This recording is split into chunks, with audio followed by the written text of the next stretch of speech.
Okay.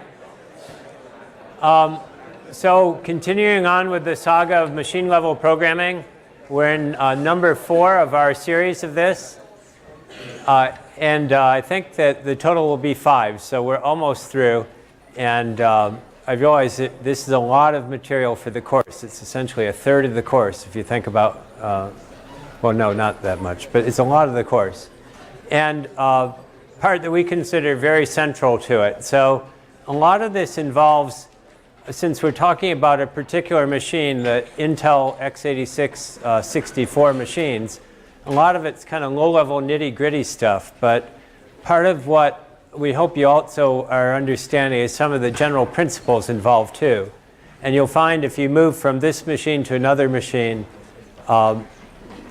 sort of learning your first assembly language is your hardest one. Learning successive ones is a lot easier.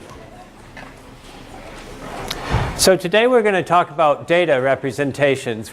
So far all the programs we've looked at have been either just manipulating integers or long integers and pointers. So that's all what we'd call scalar data, data that's not in any aggregated form. Today we'll look at places where data gets collected into, you put together multiple data elements. And in C there's really 2 ways to do that. One is with arrays, where you can create many copies of an identical data type. You can have an array of ints, an array of pointers. A second is where you have structs. So you create a small collection of values that can be of different data types, and each one you access by its name or a tag. And it turns out those definitions can be recursive. So you can have arrays of structs and structs with arrays and nest it to an arbitrary degree. And what we'll see is both how it's represented in the machine memory and also then what the code looks like that will manipulate these different data structures.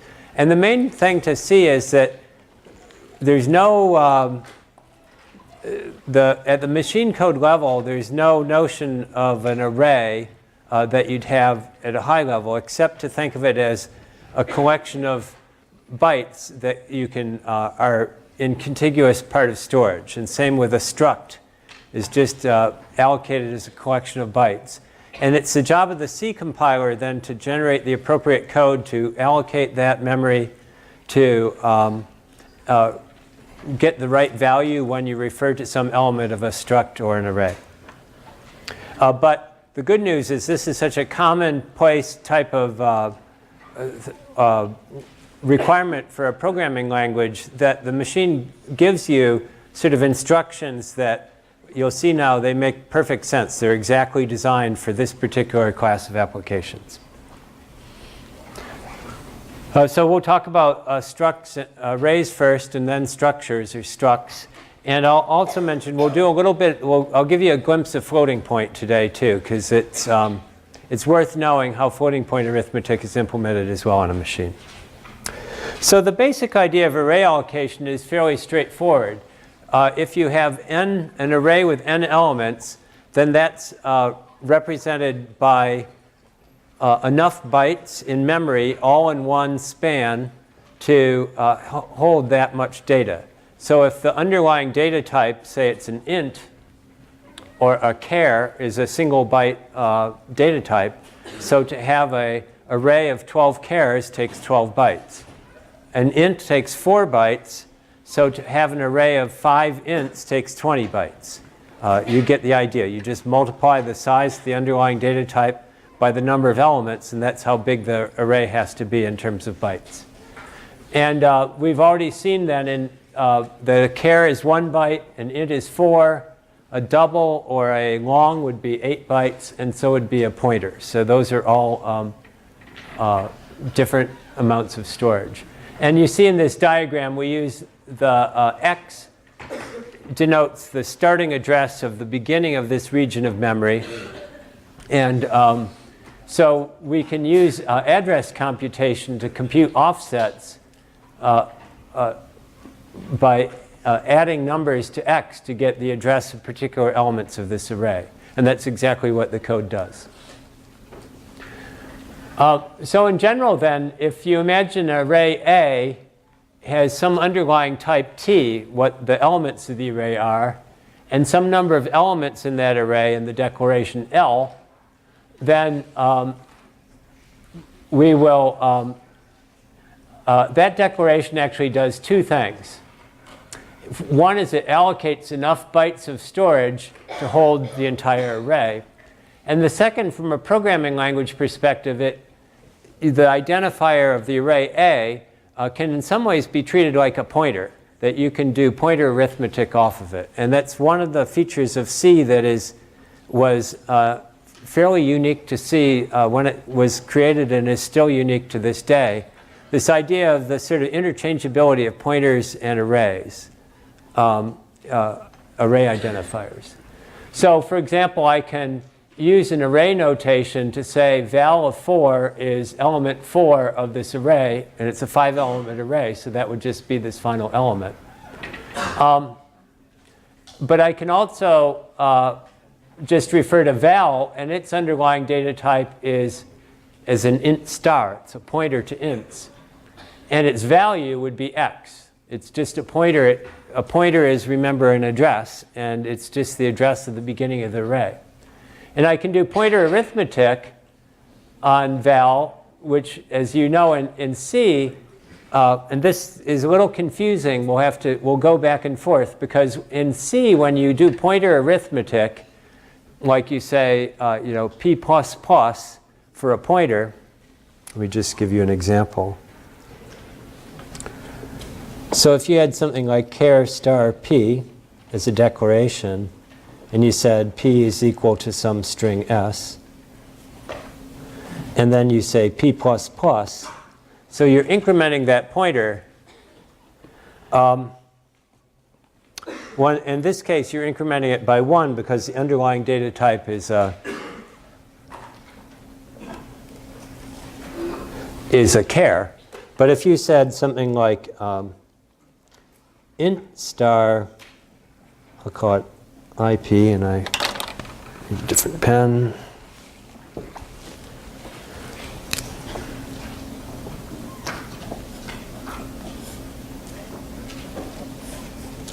And I said, IP++, then IP would get IP plus what? Does anyone know? 4, yes. So it's a confusion. In C, this, remember, is the same as saying IP plus equals 1. But what you're actually doing is incrementing the number of the value of p by 4, because you want a pointer, when you jump from one place to another, you want it to increment by enough bytes to point to the next integer, in this case, for IP. And so similarly, val plus 1 denotes this value, x plus 4, because it's the address of the next integer in the array. By the way, the one thing different between an array and a pointer is I can't say val plus plus, right? I can't change the value of val. It's fixed by the declaration, whereas a pointer, I can increment it, I can change it in various ways. And similarly, ampersand val of 2 says, give me the address of the second element of the array. So that would be at x plus 8. And this is, again, one of the fundamental properties of C, that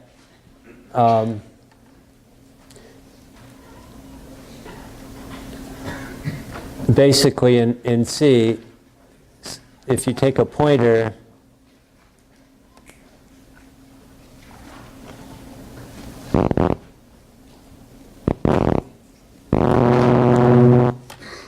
that's weird.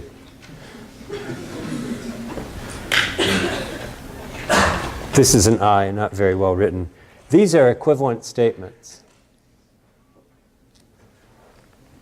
Right, they're just two notations for the same thing. So on the upper part, it says IP plus 2, meaning actually add 8 to IP, and then dereference that.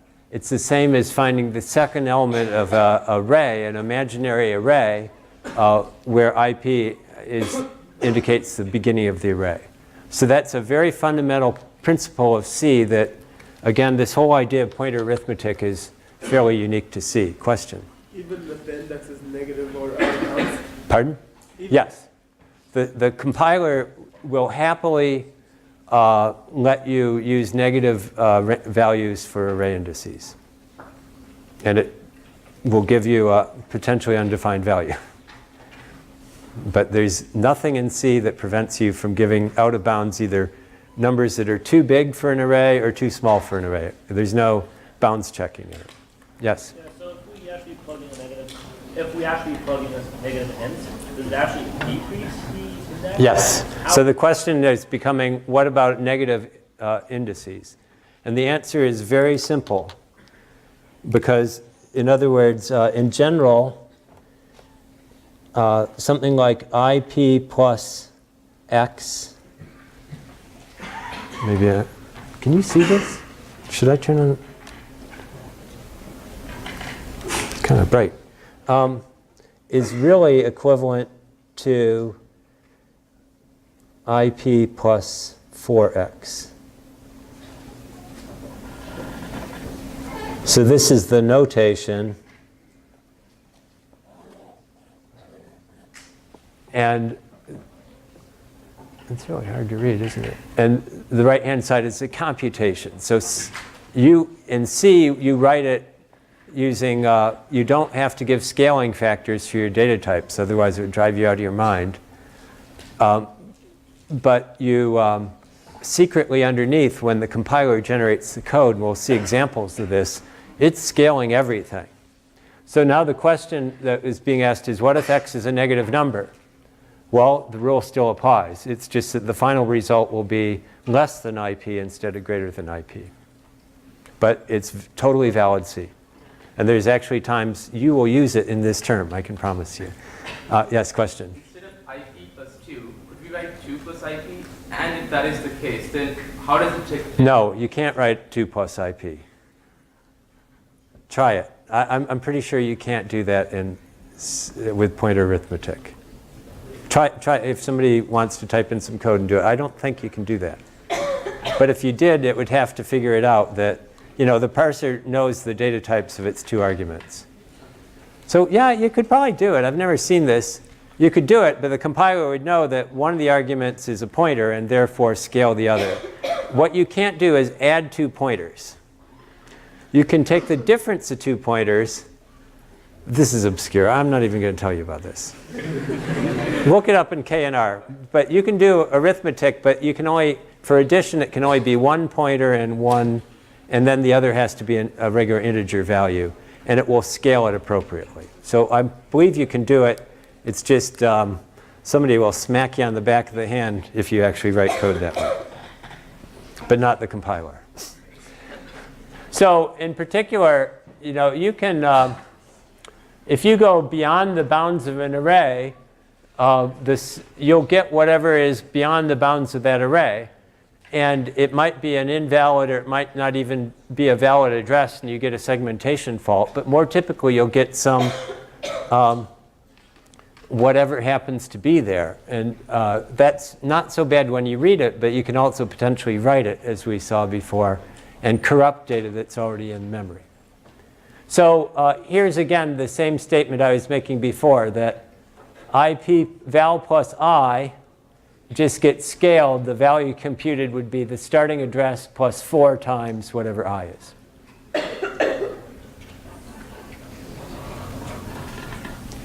So let's look at, so that's all C. Everything I said before is just basic C stuff. Now let's start looking at the actual machine code involved. And so I made up this example here where I declare 3 arrays, each with 5 ints. And I go through what is considered sort of good form when you're building up data, that instead of having arbitrary constants sprinkled through your program, often called magic numbers, that you instead use a pound define and you give it some meaningful name and some documentation, usually at the top of a file or in a .h file. And then the type def is a very handy way if you're going to create complex data structures. I highly recommend you sort of break that into type defs because the declaration notation in C gets fairly obscure fairly quickly. But all this is saying is the data type I'm going to call a zipdig is defined to be an array of 5 ints. And now whenever I say zipdig something, I'm just popping down, I'm saying this is an array of 5 ints. And so I created 3 of them with the appropriate zip codes for the schools represented here. And now I'm just making up, for sake of presentation, actual addresses for these. In general, you don't have any control over that. And I made it up so that they all happen to be in contiguous part of memory. And again, there's no fundamental reason that should be true. So you can never trust what particular address anything's ever going to be allocated at. But you are certain that each of these blocks will be a contiguous collection of 20 bytes. So here's some example code then to say, I want to retrieve for one of these arrays, I want to retrieve element whose index is digit. And this gets turned into the following code. So remember the first argument, which will be a pointer now, will be passed in register RDI. And the second will be an int, will be passed in register RSI.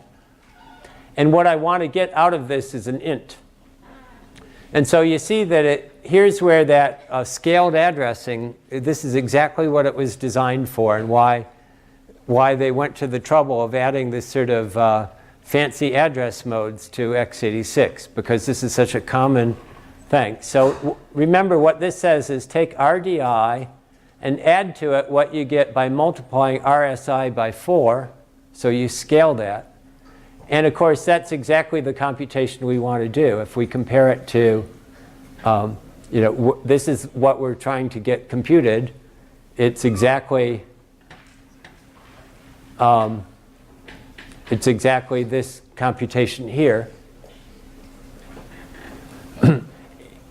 And that gives us an address. And then we're reading from that address. And we're going to copy it in EAX. Remember, this is an int, so it will be in the E version, the lower 4 bytes of register RAX. And that's all the code it takes to implement this particular operation. Yes? Yeah, so RDI is the base address of the array. So yes. Why we multiply it by 4 and plus RSI on the right side? Yeah. This is a typo. Thank you. Thanks for pointing that out. I'll make a note of that. Right, so this slide is incorrect. And I'll fix that. So this should be RDI plus 4 RSI. Right. Thanks for noting that. Let me make it here.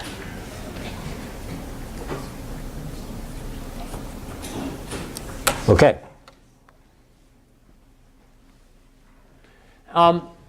And so now let's just look at another just some code. In particular, what if I wanted to go through one of these arrays and for every element of the array add 1 to it? So increment every single element by 1. Well, first of all, you can see that we're setting up a loop, and it uses the jump to middle business where the initial part is to jump to the test. And all the testing involves we're using RAXs for I here, and we're incrementing it and comparing it at various places.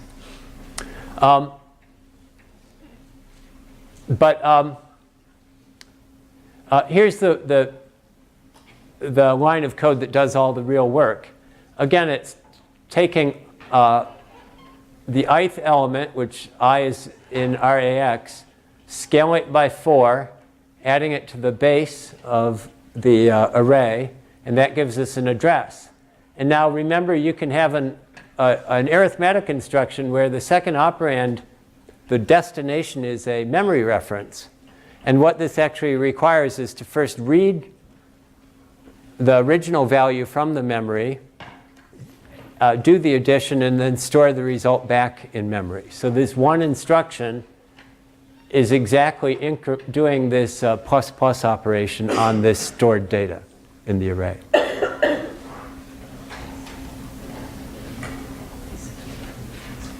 By the way, I should mention the whole idea of pointer arithmetic and C was really people who'd programmed in assembly code for most of their lives thinking about how could I make this look like a high-level language but keep all the flexibility, all the tricks I learned to play at assembly code in a programming language. Because it was originally designed to implement an operating system, the Unix operating system.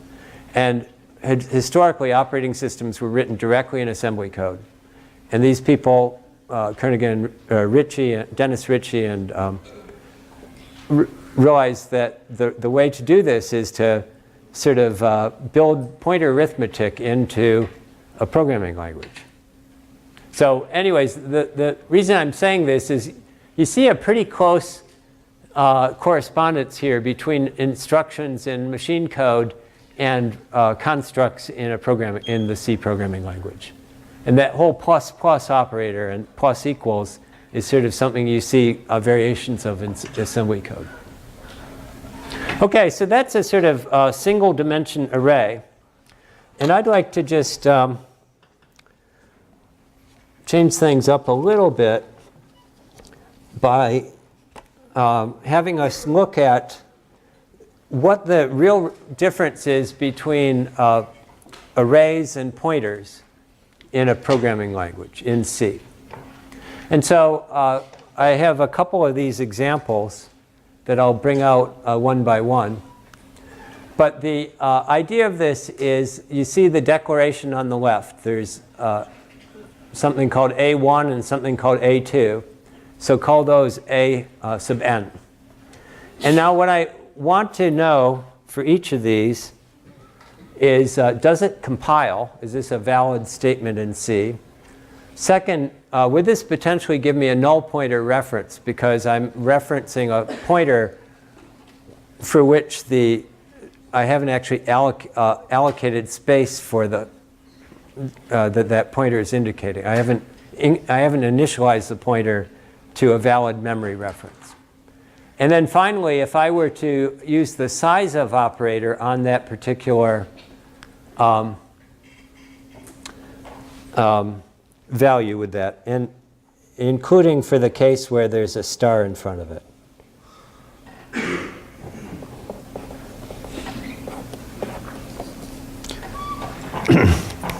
And part of this is to understand the difference then between an array and a pointer. And the main reason the main factor is an array, when you declare an array in C, you're actually allocating space.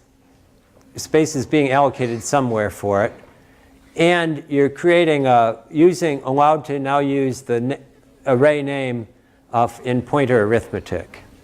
Whereas when you just declare an array, a pointer, all you're allocating is the space for the pointer itself and not for anything that you're pointing to. So you've probably figured out that these both compile. Let me get my cheat sheet handy. But what would be the size of A1 here? If I ran the size of operator on it.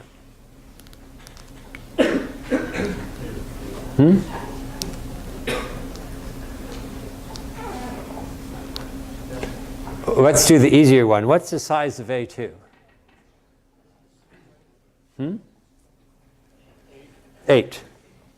Because it's a pointer. What's the size of A1? A1's an array of 3 ints. 12, right?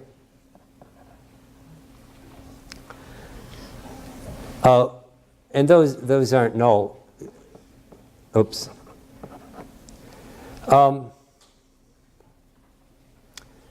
And now if I said star A1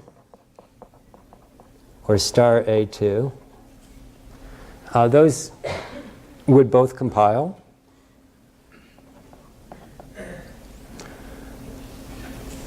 Could either of them possibly give you a null dereference? Yeah.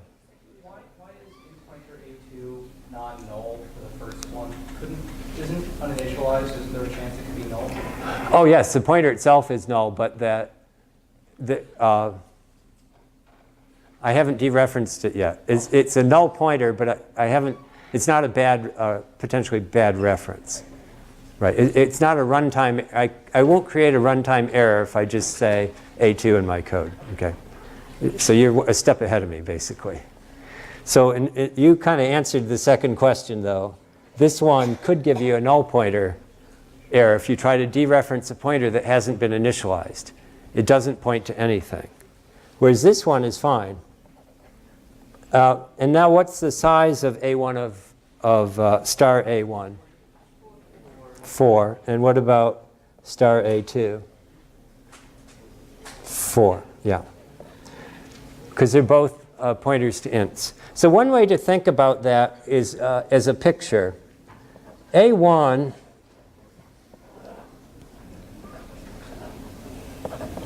is like we've been showing here. It's an array of 4 ints. And when I declare A1, I'm allocating also, the program is allocating 12 bytes of storage that's able to hold that. A2, on the other hand, is just a pointer, which I'll show there. And so it's 8 bytes long, but it doesn't point to anything. So that's what I meant, that if you tried to say star A2, you'd potentially have a null pointer dereference there. And so that's why this is 8 and this is 12. So those were the warm-up ones. Let's make it a little more interesting.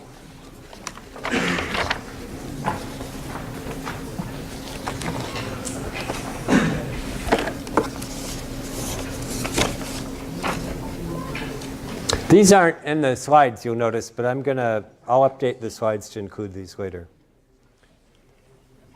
But I think the point that if you find this confusing, it's a sign that you really, really, really need to understand what a pointer is and what an array is and how they're the same and how they're different, because it's a core part of programming in C that will lead to endless hours of confusion if you don't really have this wired down pretty strongly. So let me just give you a preview of what's so interesting about this is I'm going to give you some numbers, and then we're going to have to explain how those numbers come around.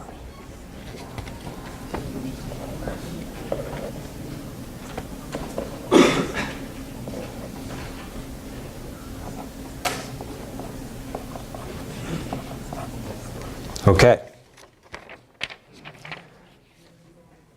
So let's try and understand what's happening here.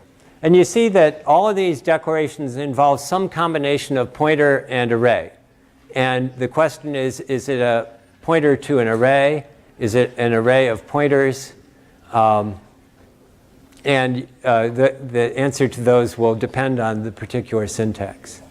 So of course, the first one is one you've already seen before.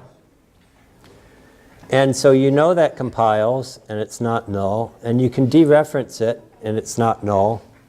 But if you tried to say star star A1, that's not valid. It won't even compile, because you're trying to here take the data type of star AN is int, and then you're trying to take a dereference an int. So that won't compile, and therefore you can't even test it. Okay, the question is, for these other three, you can see that somehow one is a, well, let's look at the bottom two first.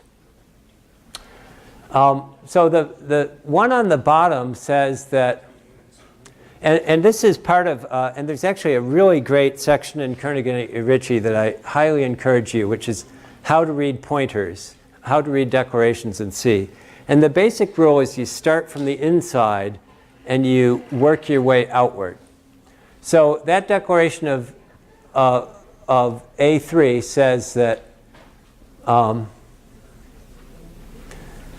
with that parentheses, says A3 is a, what is A3?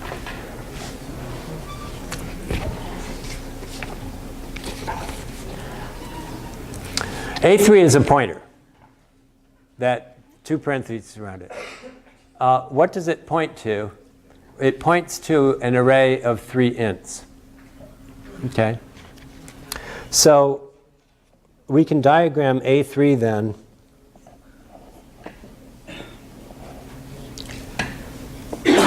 to be something like this.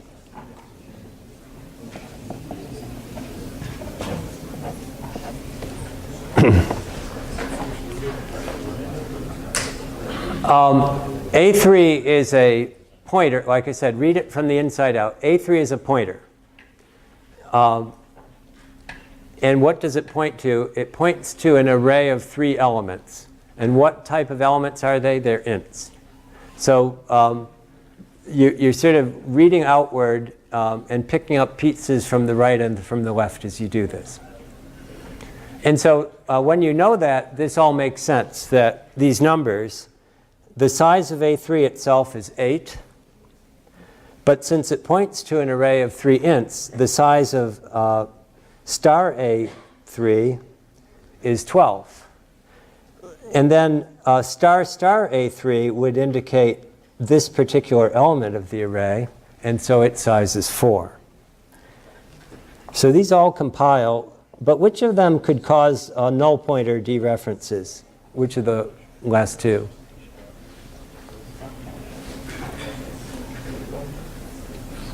Guess? You can flip coins. Yes? Well, I'm only looking at it. I'm trying to fill in A3 right now. So A3 is fine. But if I said star A3, could that have a null pointer problem? Yes. Why? Because when I declare A3 here, all I'm declaring is this particular, I'm only allocating enough storage for that pointer.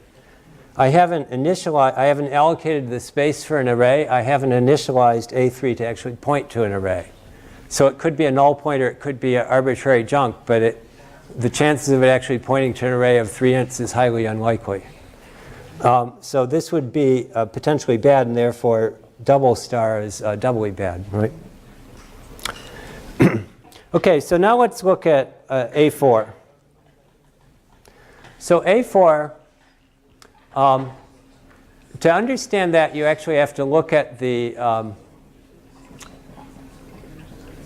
charts in C, the precedence chart, which, if you're like me, your book falls open to that precedence chart, the different operators and what levels they are.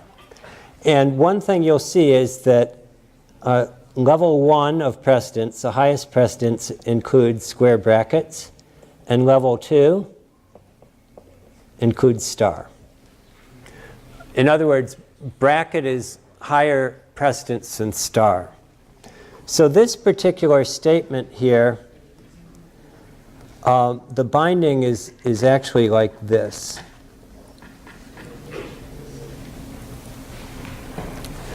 It says that A4 is an array of 3 elements. And those elements are pointers, and they point to ints. All right? So A4 is an array. Can you see this?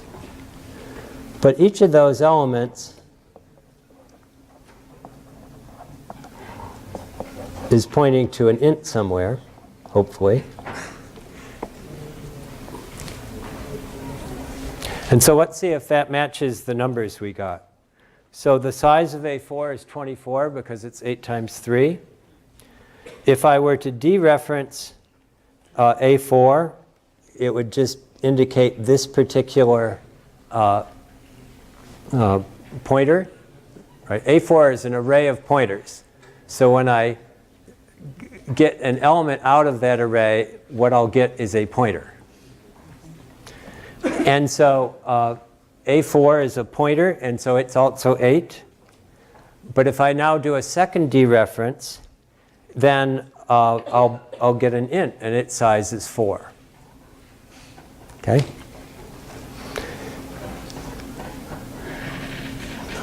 These all compile. So could I have could star A4 then cause problems as far as a null pointer or a bad pointer? No. That's right. No is the correct answer. No is yes. Because you've A4 A4 is an array.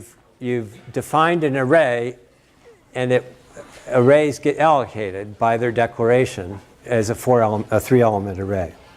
On the other hand, this could give you a null pointer because I haven't initialized the array to anything.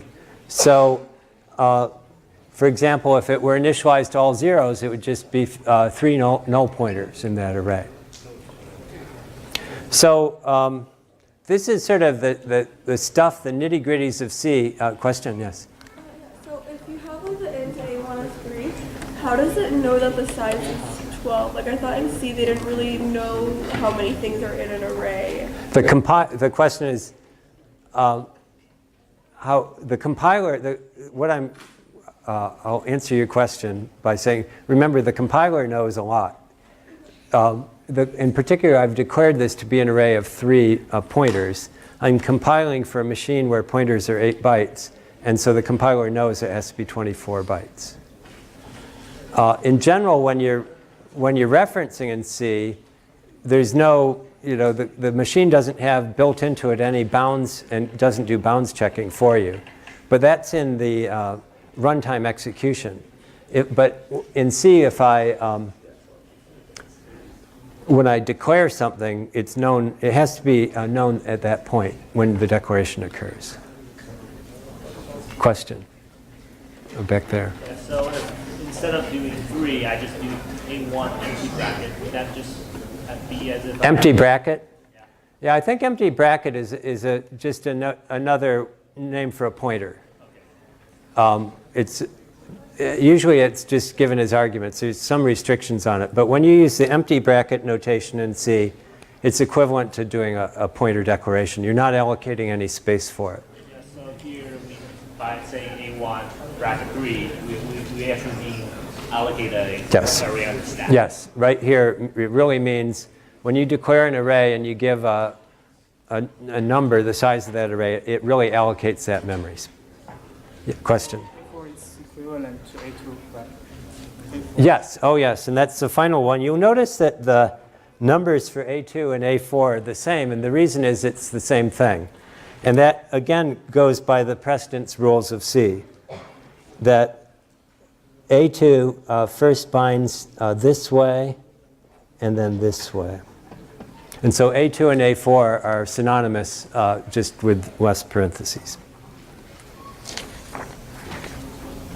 Okay, so that was a bit of an aside, but as you can see, I think this is the kind of thing that will really probe your understanding. And now, as a beginning C programmer where you don't have a very good sense of the underlying representation of a program, it's really hard to figure these things out. But now that you know what it means to compile code and you can actually look at compiled code, that'll sort of clear up a lot of the what's really going on in a program. So let's now generalize from 1 dimension to 2 just to make life a little more interesting. And again, it's an important principle to understand that when you want to declare a multi-dimensional array in C, you do it by a sequence of brackets with the bounds for each one. And the reason for that is actually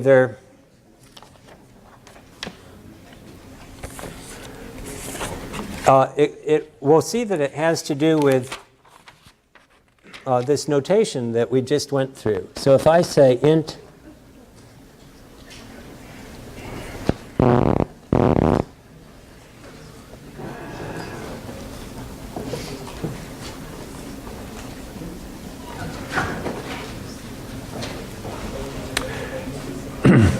it turns out that I can read it like this.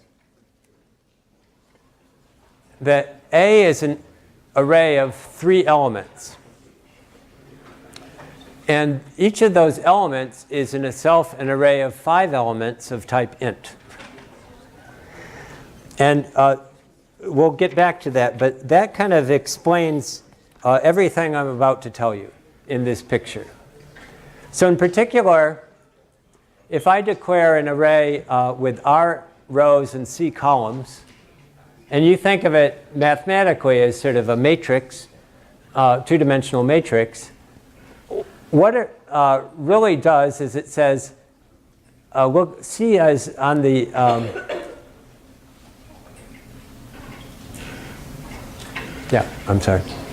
C actually ends up being the inner element. It says, first of all, I want row 0 will be an array of C ints, C being the number of columns.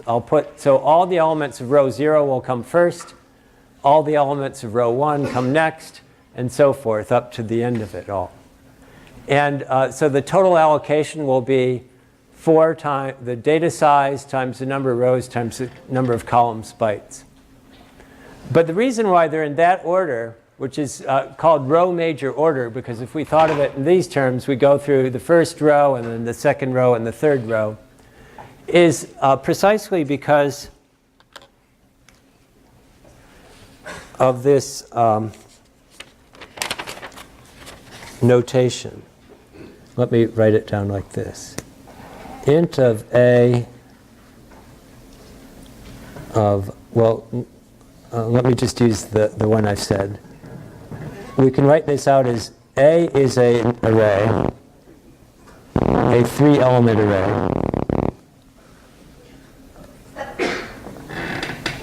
What's your battery life on the microphone? It says on.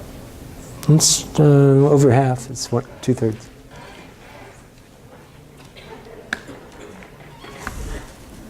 I'll just put it over here. Okay, so A is a 3-element array, and or generalizing to this picture, A is an array of R elements. This is the first element, this is the second element, and this is the rth element. But what kind of elements are those? Each is an array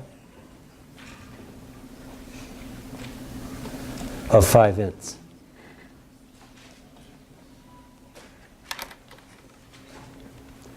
Right, so within array A, here, each subpart of A then is an array of C ints. And so that's why logically the way these are organized actually comes from this declaration notation directly. And we'll see examples of that. So for example, if I wanted to extend my zipdij idea and introduce an array of 4 of these, I could declare it this way. And again, remember I used a type def to declare zipdij.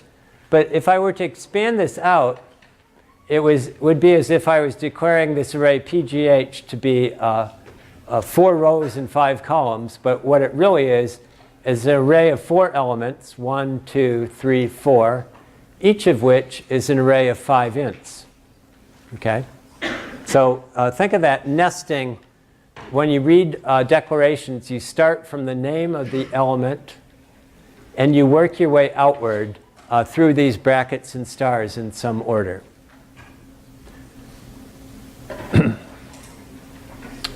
And so in particular, if I want to reference a particular element of an array, the general rule is wrong here. Oh. The general rule is this one. If I want to reference, I don't really. Oh, I'm building up to it.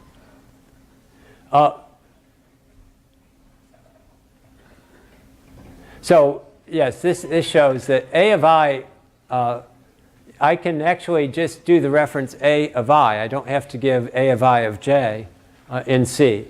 And what that denotes is one of these are rows of the array, and each of which is an array of C elements of type int. And so imagine that in general we have k bytes for data type t, the underlying data type. In this case, t is an int and k equals 4. But in general, the starting address then of row I would be gotten by multiplying the number of columns by k, and then multiplying that by the row number. And now if within the array I want to reference array element a sub ij, then it comes out to this computation. You take the starting address, you scale the row number by the number of columns, add to it which column you want, and then multiply that all by k. So the way to see that is here I can get to row number I by just scaling I by the number of columns times the size of the elements, or 4.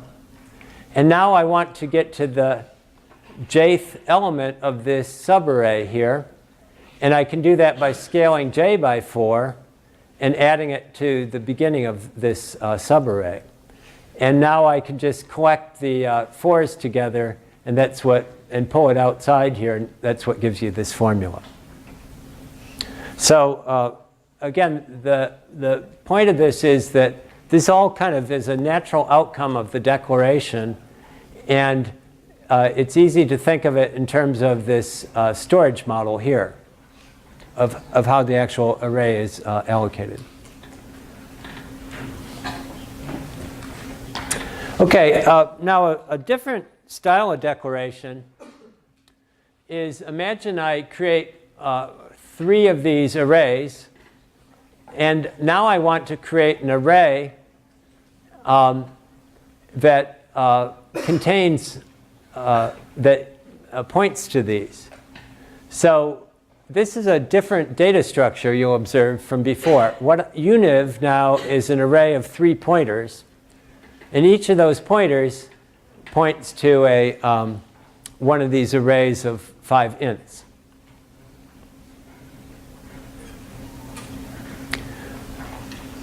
And their underlying data type, by the way, of these elements are int stars, right? And C does not differentiate. When you want to declare an array like this, you just say it's an int star. You don't say how many elements are the underlying array is. So you'll see by this picture that these are different data structures. So now let's go through the what the assembly code looks like to reference these 2 data structures.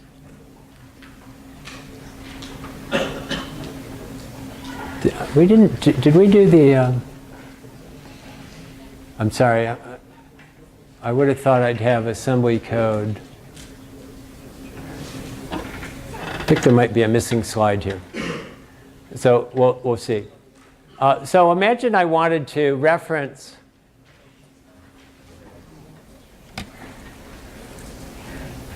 I'm sorry, I'm confused why there's no.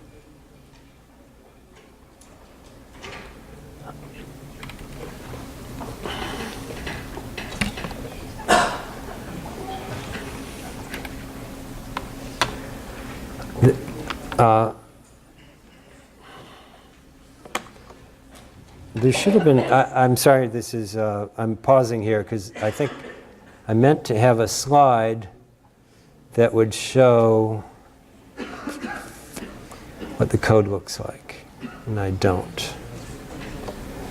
Okay, well, we're going to have to wing it. So if you wanted to, in assembly code, then reference an element of an array, like this, a multi-dimensional array, what you'll see is that the code kind of builds up a computation like this. And typically, in the compiled code, the value of k is kind of a constant value. And if it's an array that's been declared with a constant bounds, then the value of c will also be a constant.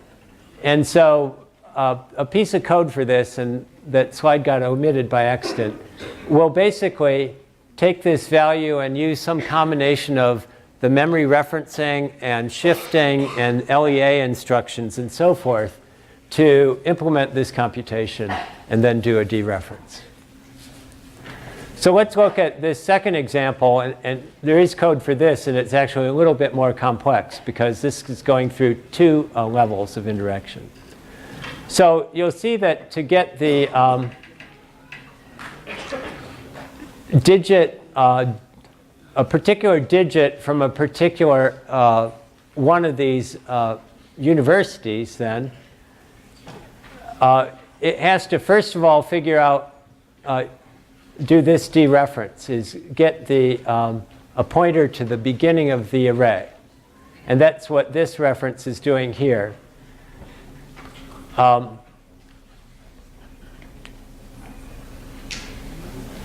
Okay.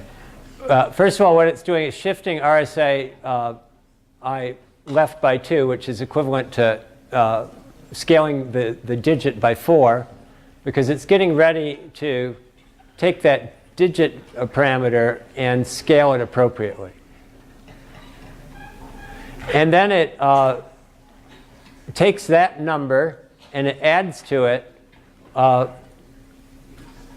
the value I get by reading from the array univ, but using the index, scaling it by 8 to actually do a memory reference. So remember, this instruction then, and it looks a little weird, is actually doing a memory reference here of this 3-element array I've called univ. So it's reading from memory and doing an array index directly here by scaling, and now getting from that a pointer, adding to that the scaled value of the digit. And so that gives me a pointer now, as this notation shows, to the particular element I want, and now it does a dereference. So that's a pretty tough example to get as one of your first array ones. And as I said, I apologize for missing the reference to a particular element of this array is done entirely by computing scaling indices in appropriate ways. You want to take the array and scale the first index by 20, because each row is 20 elements. It's 5 times 4. And you want to scale the digit by 4 to select the particular element within that array. And so all this address computation takes place, and then there's a single memory reference. Whereas in this data structure, you have to go through 2 memory references. First of all, you have to index and get the appropriate element here, but that's just a pointer now. And then we add an offset to that pointer to get the appropriate element in this array here, and then we read from that. So that's what this notation means, is that I'm doing 2 memory references here and just 1 there. And it's a little bit curious, because if you look at the C code, it looks the same. But the underlying data types are different, and so the references are different. Okay, so let's look at some other variations on this code. And these all will sort of fall out from these general principles I've described. So first of all, let's introduce an array, a 2 by 2 a 16 by 16 array of ints. And it used to be in C, if you wanted to do multi-dimensional arrays where the size of the array was not fixed at compile time, you basically had to implement your own version of that computation I showed before, of scaling the row number by the number of columns and adding to it j. So this is sort of classic C. I've written it as a macro here, but you can see it's just doing the row major scaling directly here as address arithmetic. Now, since a more recent generation of the C compiler, what they call C99, it was introduced in 1999, you can actually pass as a parameter an array where the number of elements in the array is also a parameter that's being passed to the function. And similarly, you can declare an array to be of n elements as long as n has been computed before it hits that array declaration. And the compiler will do the right thing. It will allocate the proper number of elements.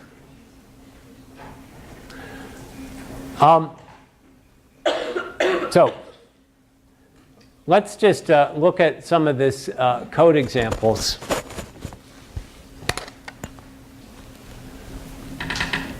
And again, what we'll see here, and this will show you an example of the kind of address computation that takes place with a two-dimensional array. In this case, I know C is 16 and K is 4. So if I want to get element I sub j, ij out of this array, then first of all, I'll scale I by 64, because that's, and I'll add that to the base. And then I'll scale rdx by 4, that's j, and add it to this array. And then do a memory reference there. So in the end, I'm doing, you see these two instructions have done the appropriate, the three instructions have done the appropriate scaling of I and j, added them to the beginning address of A, and done the computation. On the other hand, if it's the third example I showed where n is a parameter that's passed to the function, so it's not known at compile time how big a scaling factor to use, you'll see that it has to use a multiply instruction to do that, which is a relatively expensive instruction in terms of performance. And then once it has that, that's just n times I. And then it uses various combinations of LEAs and the scaling notation from before to compute an appropriate offset into the array to do the reference.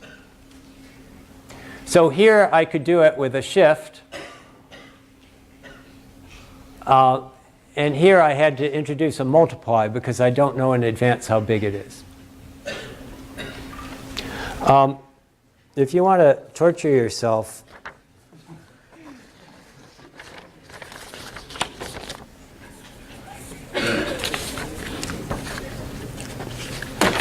here's an example I was going to go over.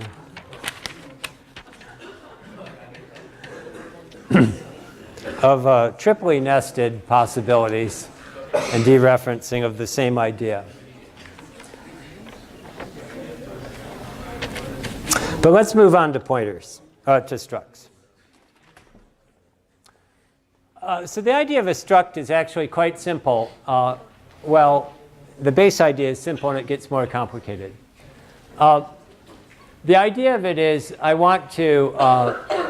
I declare a struct to have some number of fields, each of which can be an int, or it could be, in this case, a pointer, or it could be an array itself. But the rule is basically what I'll do is allocate enough space, if I introduce one of these structs, for all the different array elements, fields in that struct, and then I'll basically keep track, the compiler will keep track of where each of these fields starts and generate the appropriate code to offset from the beginning so the structure itself, the reference to it will be the beginning address of the struct, and then I'll use appropriate offsets to get to the different fields.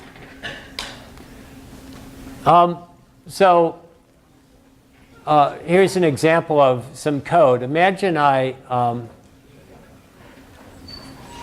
have a struct, a pointer to one of these structures, and I have an index, and what I want to do is get to the that appropriate part of array A within this struct. Well, array A is right at the beginning of the structure, so I can treat this just like I would any array reference, scaling IDX by 4 and adding it to the base to get the appropriate element. So I don't really have to do anything special for this one. Let's look at some other code that you'll typically see. Actually, this example is pretty involved. So I'm actually doing a whole bunch of stuff here with this one struct. First of all, I'm trying to retrieve element I from the structure. Then I'm using that to index into array A and insert a value into there. And then I'm updating this pointer to point to the next.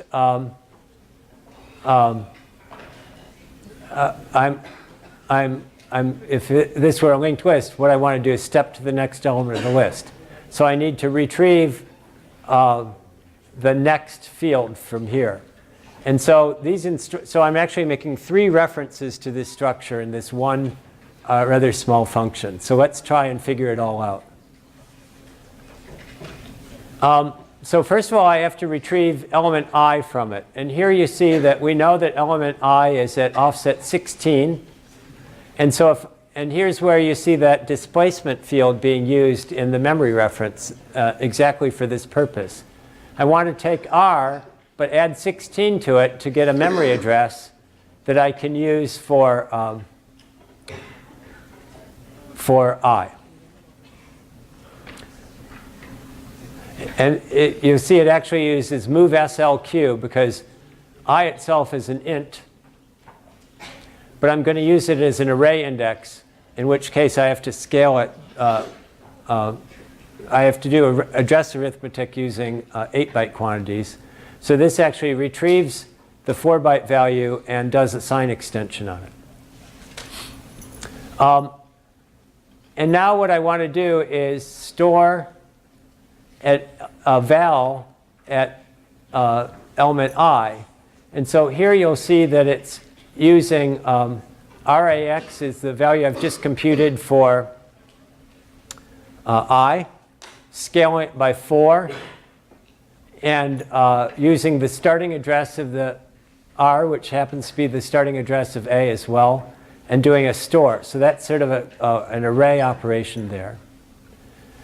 And then the next part is I'm going to offset 24, which is the position of next, read from that location, and store that in RDI, which is R.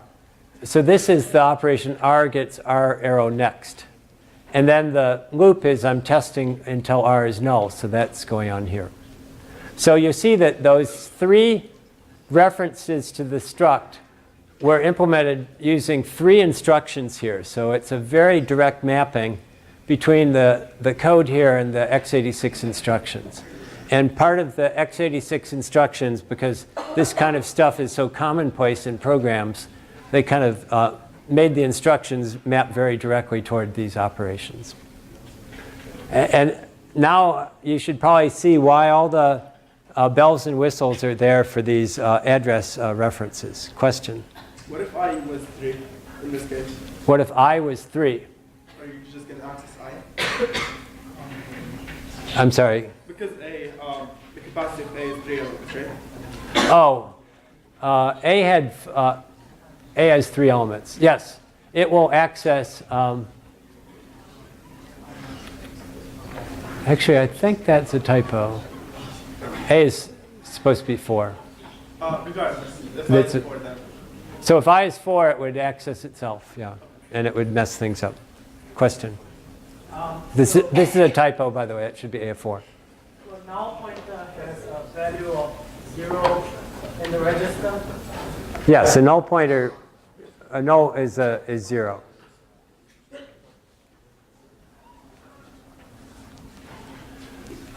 So that's sort of the easy version of structs. Now let's make them a little harder. One is for reasons that are a bit obscure. The machine generally prefers that if you have a data type, an underlying data type of k bytes, that the address that starts at be a multiple of k. And so that introduces a property we call alignment, which will actually, when a structure gets allocated, the compiler will actually insert some blank unused bytes in the data structure in its allocation, just so that it can maintain this alignment. So for example, here, I is an int, and I want its address to be a multiple of 4. And I'll give you a minute why that's true. Just so trust me for a minute. And so it will actually pad 3 unused bytes here, because the first byte is being used by C. And in general, we'll see in the allocation, we're going to make sure that the pointer to this data structure is itself a multiple of 8. And the reason for that is because there's a double here, and it should reside on a boundary that its starting address should be a multiple of 8. And you'll see as long as this is 8, a multiple of 8, and this offset here is a multiple of 8, then this address will be a multiple of 8. So that's the idea of alignment. And so why is that true? Well, it's really a hardware issue, that the memory system is sort of, the actual hardware memory does not reference 1 byte at a time. It references, actually in most machines nowadays, about 64 bytes at a time, depending on various widths within the hardware. And in general, if a particular piece of data crosses the boundaries between 2 blocks that are because of a misaligned address, that will take extra steps by the hardware and potentially even the operating system to deal with. So just for efficiency reason, they say, do this alignment, trust me. In x86 machines, if you have unaligned data, it will execute just fine. It just might run a little bit more slowly. On some other machines, if you try to do an unaligned access, it will actually cause a memory fault. Question? So it by default generates aligned data?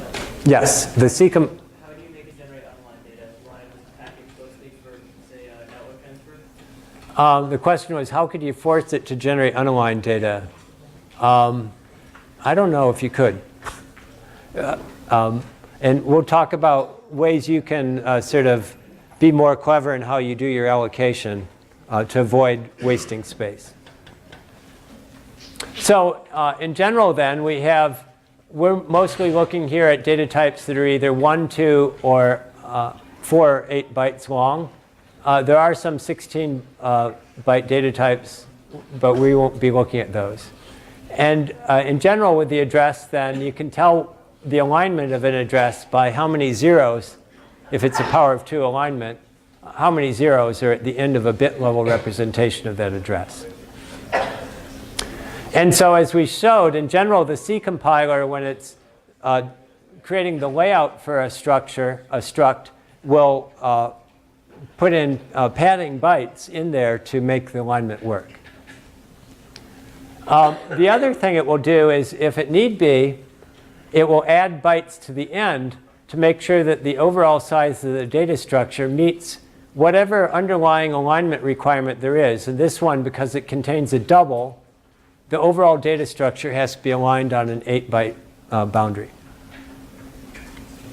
And the reasoning for that is, imagine I had an array of structs, of these structs in particular.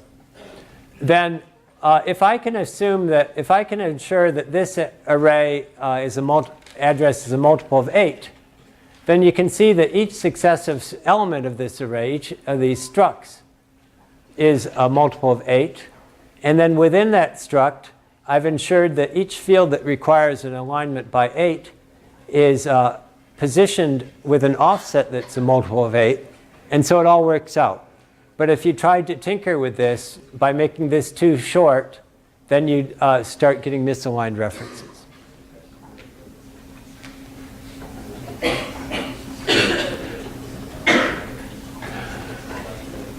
And so one thing you'll see is for every struct, the actual alignment requirement depends on what's the sort of worst case alignment, the maximum alignment of any element.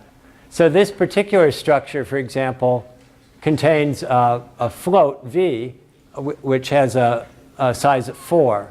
And so this would be an alignment of 4.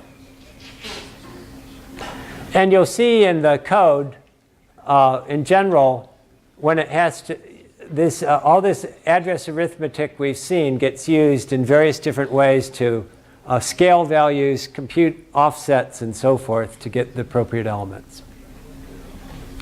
So your question before is, could I tell the compiler not to do alignment? And the better way is to declare your fields in a way that minimizes the amount of wasted space. So for example, here, I wasted 3 bytes here and 3 bytes here to meet the alignment requirements. But if I just put I at the beginning and then C and D, I would have only wasted 2 bytes total. And in general, because all the alignment requirements are powers of 2, the sort of greedy algorithm works. It says if I just put the biggest stuff at the beginning and then successively smaller elements, I will be able to minimize any wasted space. And that's a general property. But this is a case where you, as the writer of C code, have that effect. The compiler will not do this for you automatically. Question? Why is that power of 2? In the case of having an array? What's that? If we have an array. Oh, but remember, an array, I don't care about the array. I care about the elements of the array. Because this is only down at the lowest level where I'm accessing either a single int, a single double, or a pointer, and not all the rest of the stuff. Remember, I never read an entire array from memory. So alignment only refers down to the primitive types, not the aggregate types. If this is confusing, the book covers this fairly carefully. So let me just finish up with a little glimpse of floating point. Floating point is a complicated history in x86. Back in the really ancient days, there was a chip that went with the 8086 processor called the 8087. And at the time, it was a masterpiece of engineering to be able to put all the hardware necessary to implement full IEEE floating point on a single chip. And it was the first one of its type. In fact, it was sort of co-developed with the IEEE floating point standard itself. But the programming model for it is horrendously awful and ugly. I used to, in older editions of the book, it was in the first edition, it was in a web aside in the second edition, and now it's been expunged completely because it's so awful. But more recently in the world of x86, they realized that to support things like video and all the stuff people actually do with their machines, they needed some more horsepower in numeric processing. And they implemented a class of instructions called SSE, which stands for SIMD, something SIMD execution. Anyways, and I'll show you in a minute what that means. And that's now, in the more recent versions of x86, this has been juiced up to something called AVX, but the Shark machines support this, a version of what's called SSE. So let me just give you a feeling for that. And in particular, the Shark machines support what's called SSE version 3. And what it is that there's 16 special registers, distinct from the other registers we've talked about before, each of which has 16 bytes. And then there's operations that can operate on those and treat them in different ways. So one is to treat this such a register as an array of 16 chars, or as 8 shorts, or 4 ints, or and also to support double floating point arithmetic. So this stuff was sort of going on, and somebody had the observation that said, well, I could just then sort of subset all this and implement the floating point operations directly using this SSE stuff and skip the old x87 stuff. And so that's the way floating point is now generated on, say, the Shark machines and most recent machines. This is again an example of where the world is more complicated than it should have to be. So for example, there is an instruction that says add SS, so add a single scalar, is what that notation is. Add a single precision scalar. Add a scalar single precision. And it looks a little like the add instructions, the add Q instructions you've seen, that it increments, it adds the source to the destination. There's ways I can do 4 adds all at the same time using, this is what they call SIMD execution, which stands for single instruction multiple data. One instruction, the add PS, P stands for packed, will perform, that one instruction will do add with 4 different numbers. And similarly, you can do it with double precision. You can do one of them, you can do packed. And so actually the underlying, and we'll see this when we look at code optimization, if you write code to make use of these instructions, you can really boost the performance of the computer. But this just gives you a flavor for what floating point code looks like. And the rules are pretty simple, that just as we saw before that arguments get passed in registers, well, floating point arguments get passed in these XMM registers. XMM 0, you don't have to memorize RDI, RSI, RDX. They're in XMM 0, 1, 2. It's all very logical.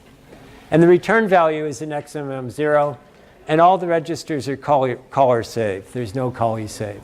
So something like adding 2 floating point numbers will just look like a single floating point addition instruction. Same with double.